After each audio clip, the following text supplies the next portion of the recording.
terjadinya disrupsi daripada produksi, distribusi, dan rantai pasok yang sangat mempengaruhi sektor manufaktur dan turunannya, yaitu beberapa hal yang terkait dengan fiskal.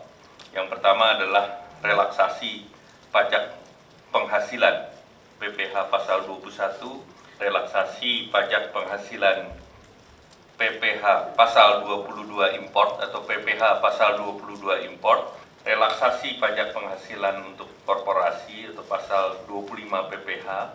Kemudian yang berikut adalah relaksasi restitusi pajak pertambahan nilai.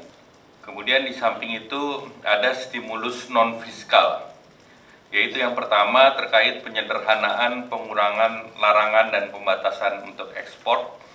Kemudian yang kedua penyederhanaan pengurangan lartas untuk import utamanya bahan baku, kemudahan untuk reputable traders, yaitu perusahaan yang terkait dengan kegiatan ekspor import yang mempunyai kepatuhan tinggi, percepatan layanan nasional logistik ekosistem terkait dengan relaksasi bea masuk import untuk sektor industri. Pak Menteri Perindustrian nanti akan menjelaskan.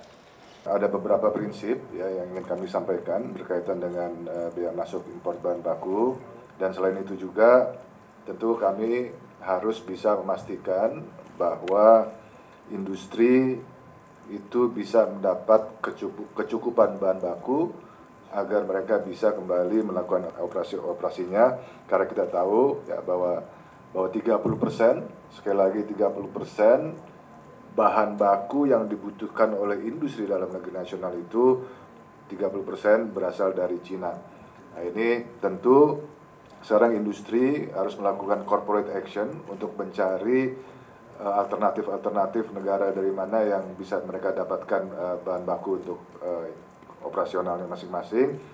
Tapi tentu kita juga harus memahami bahwa karena keterbatasan dari bahan baku itu, ya akhirnya negara-negara alternatif di mana mereka mencari bahan baku itu sangat terbatas, ya harganya sudah akan pasti tinggi, ya dan pasti berebutan, ya, karena tidak hanya industri yang ada di Indonesia yang membutuhkan bahan baku, tapi industri-industri dari negara-negara lain di dunia juga membutuhkan bahan baku karena mereka mengalami problem yang sama. Dengan relaksasi atau pembebasan bea masuk terhadap bahan baku industri, ini tidak boleh mengganggu produk-produk yang sudah dihasilkan oleh industri dalam negeri itu sendiri, dan tidak boleh ada produk-produk impor bahan jadi yang ada dalam paket ini.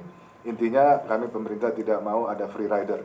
Ada sekitar 1022 kode HS yang merupakan bahan baku industri. Dari 1022 HS tersebut yang perlu untuk mendapatkan prioritas yaitu sekitar 313 HS.